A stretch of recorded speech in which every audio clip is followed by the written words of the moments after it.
All right. If you're visiting with us, you are coming in at really the tail end of our study this quarter. And we've been looking at the period in the Old Testament, which we refer to as the divided kingdom. And the reason for that is there was a kingdom following 1 Samuel 8 where the children of Israel requested a king, and God granted them their request. Why not? Okay, this is not my Bible overview class, but why not a little trivia to get started here? So, how many kings reigned over all three? I'm sorry, I just gave you the answer. All right. How many kings reigned over all 12 tribes of Israel? 3. Their names. How about that? Saul, David, and Solomon. Okay, well, following the death of Solomon, the wisest king ever, yet a king who departed from the Lord spectacularly, unfortunately. The Lord ripped the kingdom away from him, and so 10 tribes went with a new ruler. Who was it that they chose to be their ruler? That God actually had chosen would be their ruler. Jeroboam, okay, that was the northern kingdom of Israel, and the southern kingdom of Judah remained loyal to the line of David and Rehoboam at that time. Well, we are now at the conclusion of this time period. We are going to be studying tonight about the destruction of Jerusalem. And to let you know where we're going in the last 2 classes, we have 2 more classes after tonight, Sunday and then next Wednesday. I thought I'd give you a week of hope. I'm not going to be giving you a week of hope after. You're going to get one night of hope. Hope is going to be next Wednesday night. Unfortunately, Sunday is going to be more bad news because we're going to look at the destruction of Jerusalem tonight, and then Sunday we're going to look at the aftermath. We're going to look at what happens with God's people in the immediate days following the destruction of Jerusalem, which is still a pretty awful picture. But hopefully that will set up an even more wondrous experience in looking at the hope that God does give. All right, we're going to go backwards first. God is about to destroy not all the people, but He is rendering judgment on His people. Israel has already been taken away into captivity. We've studied that. 2 Kings 17, Israel goes into Assyrian captivity. The Babylonians have already taken 2 waves of captives back to Babylon, and only the poorest of the poor remained in the land. And now we're going to be looking at Jerusalem being destroyed and so many more of the people taken away into captivity. But this is not the first time that God thought of destroying His people. When was the first time? Okay, John's correct. The flood would be correct, not the answer I was looking for. Let me rephrase it. What's the first time God was looking at destroying the nation of Israel? Golden calf incident. So Exodus 32, right after they've entered into this covenant with God, they've broken their covenant. They've constructed this golden calf. They've worshiped this golden calf. And God says to Moses, I'm going to destroy this people. I'll start over with you. But Moses is able to intercede for the people. Thereafter, when Moses had requested to see God, and God had said, no man may see my face and live, yet God would pass by Moses. And as God passed by Moses, the text says in Exodus 34 that as he went by, he proclaimed, the Lord God, compassionate and gracious, slow to anger and abounding in loving kindness and truth, who keeps loving kindness for thousands, who forgives iniquity, transgression, and sin. Let's just pause there. If you think about it, we have seen those characteristics of God manifested abundantly during this time of the divided kingdom. Israel was worthy of destruction in the days of Solomon. And you look at their history, yes, there were periods of faithfulness, but as we've even noted, you may have a faithful king like Josiah, like Hezekiah, and yet where are the hearts of the people? they're not with God. They're not following God. And so this notion that God was just looking to find fault, God was just waiting for his opportunity to punish, is the furthest thing from the truth. Throughout these years, and we've looked at basically a 300-year window of Israelite history, God has been slow to anger, compassionate, forgiving, restoring the people time and time again. So that aspect of his divine nature has been manifest in this time period. But God continued to Moses, yet he will by no means leave the guilty unpunished, visiting the iniquity of fathers on the children, on the grandchildren to the third and fourth generations. And I think you kind of maybe get an idea of what that means. God would forgive, God would relent, God would not punish, yet because this people never truly turned back to him, all this wrath, this divine justice, God's been storing it up. And God was going to unleash that justice on the people. And that, of course, happens in the time frame that we're looking at. We're not necessarily looking at 2 Chronicles 36 tonight. 2 Chronicles 36 is one of the passages that deals with the destruction of Jerusalem. The chronicler looks at it more from a theological perspective, and we want to start there, and then we'll move into more of the narrative of what happens. But you again see this idea of God and his nature, and as the chronicler is relating, here's what happened and here's why it happened, you see both aspects of God. You have his patience, but then you have God's divine justice. So the Lord, the God of their fathers, sent word to them again and again by his messengers, because he had compassion on his people and in his dwelling place. But they continually mocked the messengers of God, despised his words, and scoffed at his prophets until the wrath of the Lord arose against his people, until there was no remedy. Therefore he brought up against them the king of the Chaldeans, who slew their young men with a sword in the house of their sanctuary, and had no compassion on young man or virgin, old man or infirm. He gave them all into his hand. So again, God who revealed himself to Moses as a God who is slow to anger, a God who is compassionate and merciful, yet a God who would not allow the guilty to go unpunished. The chronicler is stating basically this is exactly why what happens to Jerusalem happens. God had been compassionate. God had sent messenger after messenger, warning after warning, yet they would not heed, they would not relent. And that's why this calamity came upon them. All right, that's the introduction. Any questions or comments before we launch into more of the narrative of how all this happens? Okay. Well, let's look over at 2 Kings 25. 2 Kings 25. We are in the days of the last king of Judah, Zedekiah. And this is, again, the third son of Josiah who would reign over Judah. And we studied about him some on Sunday. He was placed in the position of power by Nebuchadnezzar. This is following Nebuchadnezzar's taking so many of the people away into captivity back in 597. And Zedekiah had been loyal for a while, but then you read at the end of chapter 24, at the end of verse 20, that Zedekiah rebelled against the king of Babylon. Now, the text here does not relate why that is the case, but we can piece together some things, and guess what? Egypt factors into the story once again. There's a new Pharaoh in Egypt in 588, and this new Pharaoh, Pharaoh Hophra,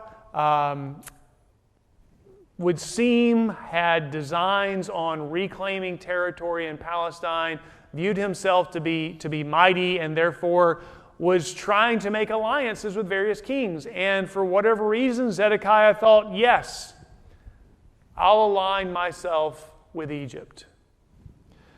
And so chapter 25 picks up with what happens. So we're now in the 9th year of Zedekiah's reign. On the 10th day of the 10th month, Nebuchadnezzar comes and besieges Jerusalem.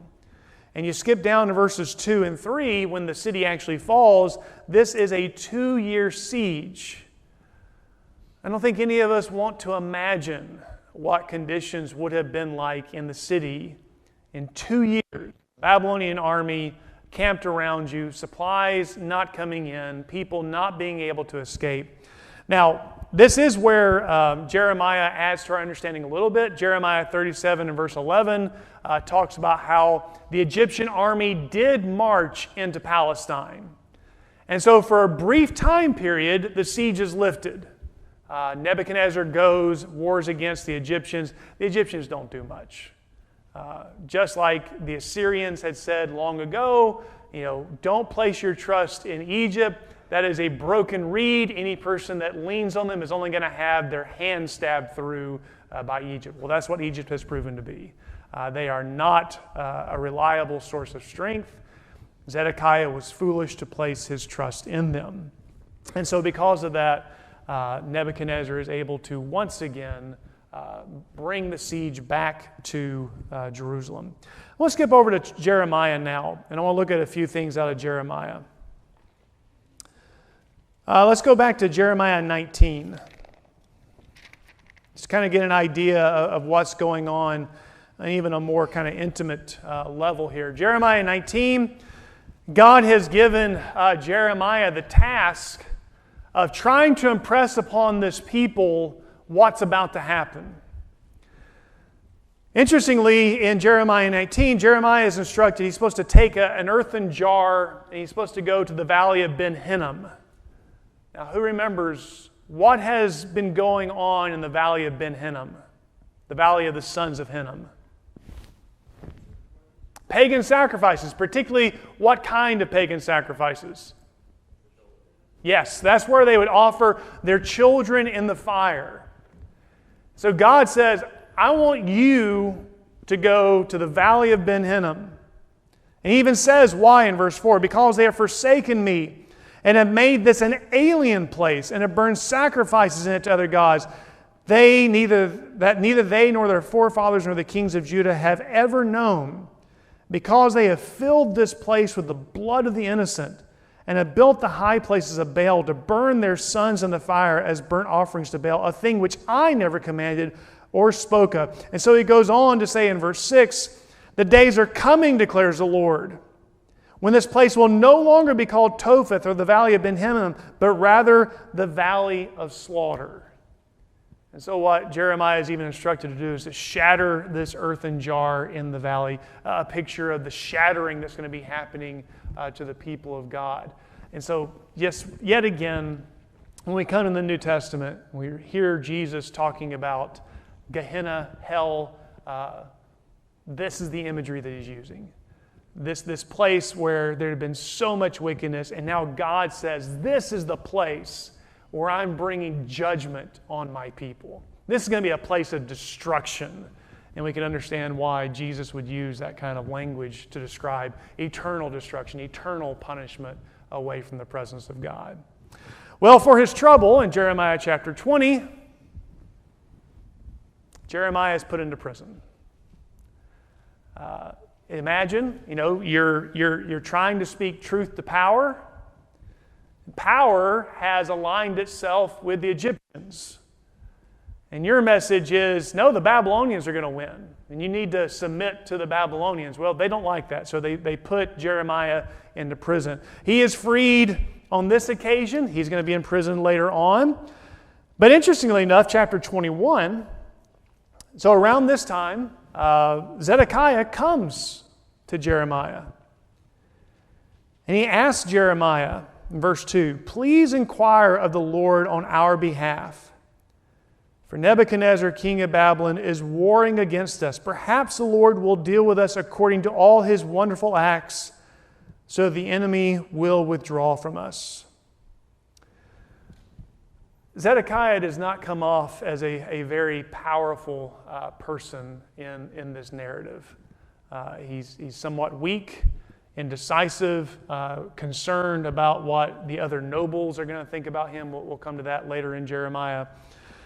But in this moment, he wants an inquiry, wants to know from the Lord, Will you deliver us? Anybody want to take a guess what the Lord's response is? No. Verse 4, thus says the Lord God of Israel, behold, I'm about to turn back the weapons of war which are in your hands, with which you are warring against the king of Babylon and the Chaldeans who are besieging you outside the wall, and I will gather them into the center of the city. I myself will war against you with an outstretched hand and a mighty arm, even in anger and wrath and great indignation. Now, after this, the Lord does yet again make an appeal to Zedekiah. He says to Zedekiah, act like a king should act. Execute righteousness and justice. Maybe there will be some mercy if you will act in the way in which a king will act, but we kind of see throughout the narrative that is not what Zedekiah is interested in doing. I'm going to go ahead and flip to the back of Jeremiah. I included this a little bit later in the material, but we'll go ahead and look at this. Go to chapter 38 because it kind of fits here. So later on, Jeremiah is once again imprisoned. The occasion was when the siege lifted. Jeremiah was going to be making his way out of the city. He was going to inspect some property that he had bought, that the Lord had even instructed him to buy. The people that don't like Jeremiah very much, they say, oh, you're going out to the Babylonians. You're going out to join their side. So they accuse him of treason. And they first cast him into prison. Anybody remember the story of Jeremiah? Where do they put him next? A watery pit, where he's sinking down into the mire. And it's actually an Ethiopian who's in the king's court at that time who rescues Jeremiah. Well, even after this, there is an occasion where Jeremiah, because of God and God's mercy, once again tries to get Zedekiah to listen. So look at chapter 38 and verse 17. Thus says the Lord God of hosts, the God of Israel, if you will indeed go out to the officers of the king of Babylon, then you will live. This city will not be burned with fire, and you and your household will survive. Just let that impress you again. God has been warning about this judgment that is coming. The judgment is deserved, the punishment is deserved, and yet to the very end, God is saying, okay, you've got a choice here. You don't have to stay and fight it out to the bitter end. Go out. The king of Babylon will give you safe passage. You won't die. The city doesn't have to be burned and destroyed. There can be something that remains. Verse 19, the king Zedekiah said to Jeremiah, I dread the Jews who have gone over to the Chaldeans. They may give me over into their hand, and they will abuse me. So in other words, I am more worried about my own countrymen who have gone over to the side of the Babylonian king, and if I do this, something bad is going to happen to me. So ultimately, he rejects God's advice, rejects God's counsel. Yet again, this is, unfortunately, in our class on Sunday, we're going to see the same thing. Even the people, after all this punishment has come, and they'll ask questions of God, and they will blatantly ignore what God says. Well, that's what Zedekiah is doing. And interestingly enough, if you read the rest of the chapter, Zedekiah says to Jeremiah, and by the way, can we act like this conversation never happened? If anybody ever asks you what we were talking about, could you make sure to tell them that it wasn't about, should I give myself up or not? That's kind of the character of Zedekiah. Doesn't want people to get the bad impression of him. All right, I have spoken a lot. Any questions, comments? Okay. At this time, just like when the Assyrians invaded Judah, so much of the action is happening at Jerusalem because that's where the king is and that's where the narratives follow, is where the kings are. But there are battles going on throughout. There are other cities, fortified cities. The Babylonians, they're going to destroy those as well. Now, two of the ones, if you'll look on the left-hand side of the map, Lachish, and then further to the north, Azekah. And the reason why these are important, Jeremiah does mention them as falling at the same time as Jerusalem, but also historically, we get some information from there. Katie sent me this picture this afternoon. This is a storehouse or a guardhouse in the ruins of Lachish. Again, city destroyed at this time, 586 BC. And this is part of the ruins. And this is the location where they discovered these clay shards which contain what we know are called the Lachish letters.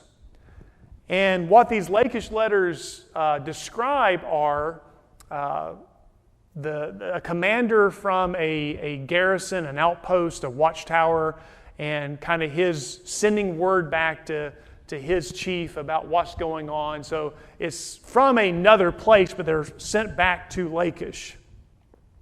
And on one of the letters, and I was commenting to Katie, this is like a line from a movie, something you'd read about in one of these occasions. The man who's sending the report back says this, and if you get the kind of the picture. So imagine he's sending this report back to Lachish. He's at an outpost to the north of Lachish, and here's what he says. Let my Lord know that we are watching for the signals of Lachish. You know, if it's night and it's dark, you could send up a fire signal, some kind of, or even in the day, maybe some kind of smoke signal, sending out some kind of word. So we're looking for the signals of Lachish according to all the indications which my Lord has given. For we cannot see Azekah. In other words, you can just imagine this soldier, and he's looking to the north, and he's looking for the signals, for the fires of Azekah. He's like, I can't see anything. I don't know what's happening there anymore. They're not sending up the signals, so we'll look south. We're looking for the signals at Lachish. That kind of gives you just, a picture of what's going on at this time. And again, just one of the fascinating incidents that you read about in history that just kind of all coalesces and confirms what the text is saying at this time. All right. Well, going back to our narrative in 2 Kings 25. As we already mentioned, Zedekiah has ignored the advice of Jeremiah. Jeremiah has said, go out. Try to just go out in peace, carry the white flag, go out to the Babylonian king, and you'll be safe. Zedekiah won't do that.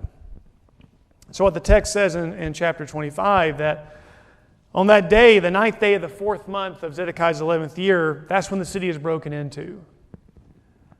Jeremiah 39 also gives some details here that the commanders do exactly what God has said. They go into the very middle of the city. Well, it's at this time, Zedekiah, sorry, let me get a little water here. Definitely tells you the teacher's been talking too much when he has that going on.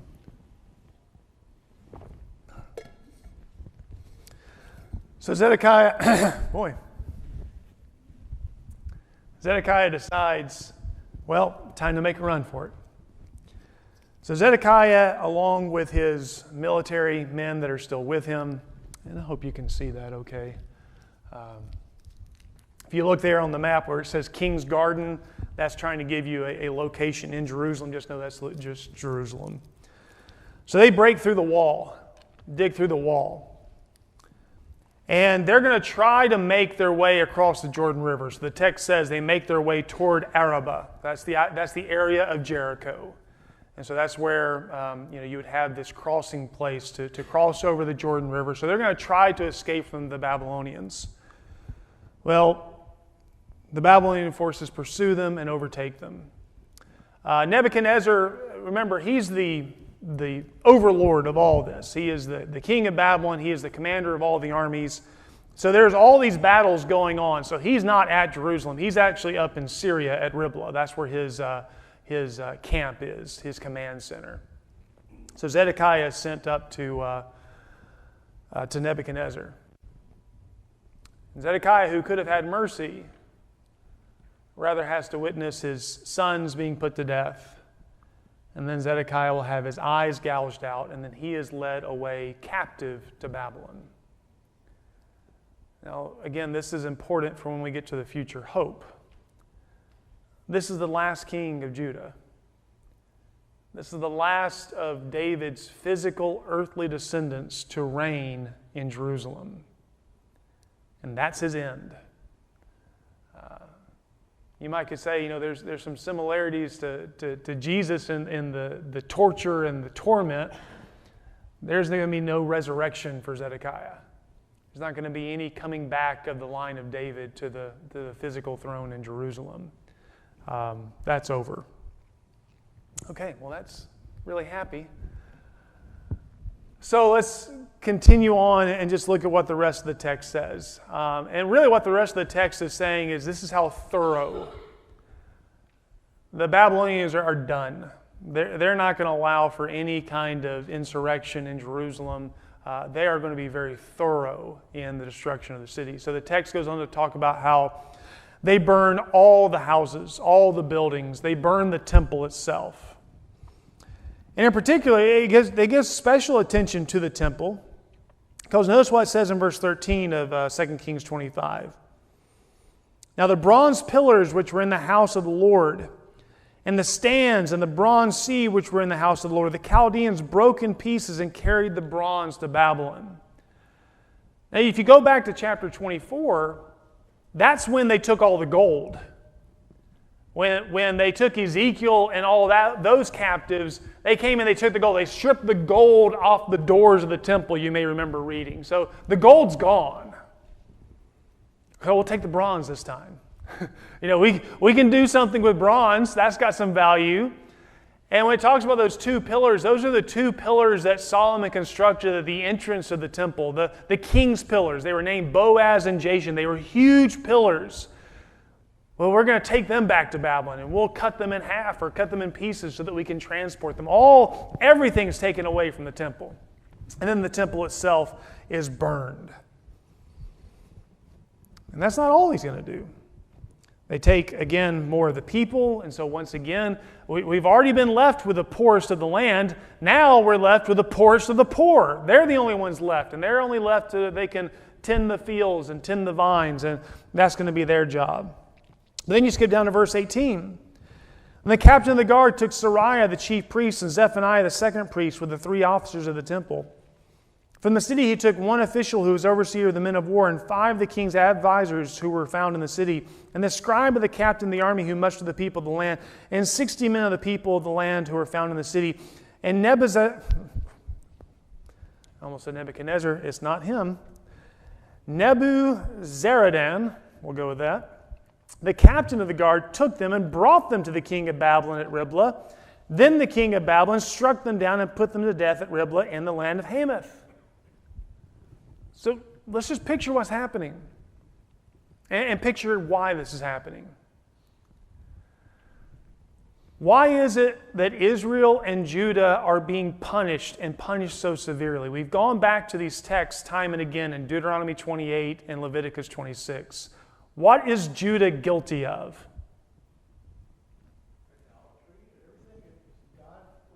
Okay. And so, in other words, they're violating the covenant. Idolatry was a violation of covenant. All the sins that they're committing are a violation of covenant. And God, in those passages, is saying, when you violate covenant, here's what happens. Here are the curses of this covenant. Well, just think of what God has just done. All the articles in the temple, you remember what was contained in the Ark of the Covenant? Why do we call it the Ark of the Covenant in the first place? That's the original law, the tablets that were given to Moses. So the covenant that the people made with God was found in that ark.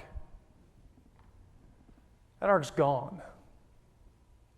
I don't know if the Babylonians took it when they took Ezekiel or if they waited until this occasion to take it, but that ark's gone. Now the very temple itself, God's presence, the place where Solomon, back in 1 Kings chapter 8, when they're, can't can't think of the right word. They've erected the temple. This address is given as they, I don't want to say inaugurate. That's not the right word. You get what I'm saying, though. This benediction that they're giving as the temple is open and God's presence is going to fill it. And Solomon is saying, when bad things are happening to us, even when we go into captivity, we can look back at this place and at this house, and we can pray, and God, we know you will hear. There's no temple anymore. It's gone. And the priesthood that was supposed to intercede for the people to God as a part of their covenant, they're murdered. In other words, what you have in this passage is because Israel has broken covenant time and again, God is showing in a very real sense, this covenant's done. This covenant's over. Now, it doesn't mean that there's not still going to be a few hundred years of this Old Testament, this old law, this old covenant. But I think you see God saying, no, there's got to be something else. There has to be something better. There has to be something new. This old covenant is finished. And so you see that in the destruction of Jerusalem. Questions, comments, anybody? Well, just going back to finish up some things of Jeremiah. Jeremiah is around to see all this. And of course, Jeremiah has had his own travails. After he was even freed from the watery pit, he's still held in a guardhouse. And it's not until the Babylonians destroy Jerusalem that he is freed. In fact, the Babylonians give him the choice. You can come with us to Babylon, or you can stay here. And Jeremiah decides, I'll stay. I'll stay in Judah. And we'll talk more about that on Sunday.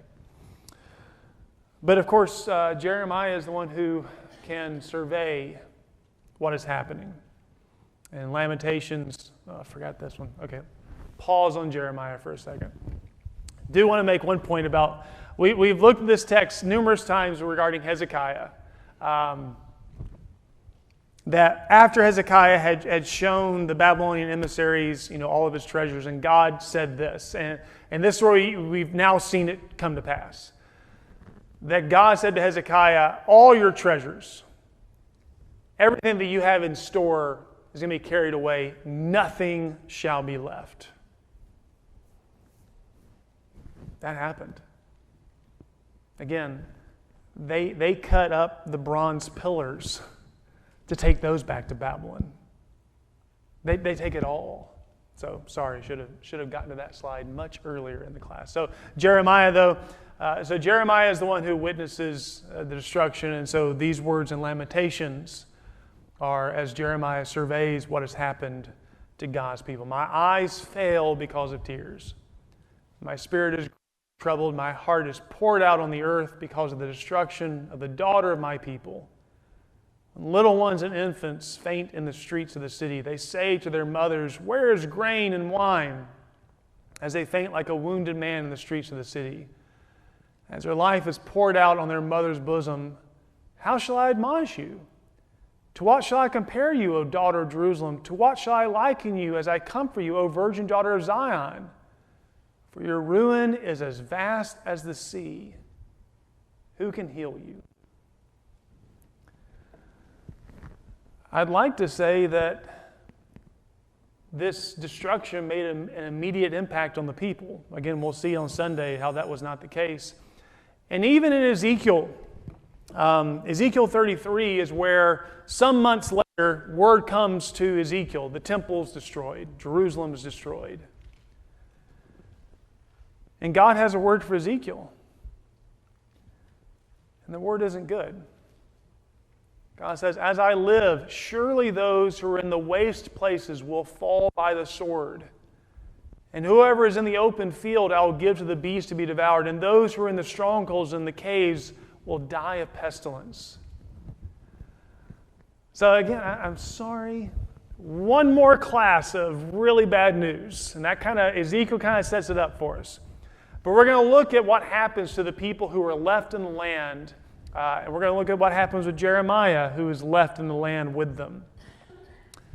And hopefully that will really set the stage for some really good news when we conclude this class next Wednesday.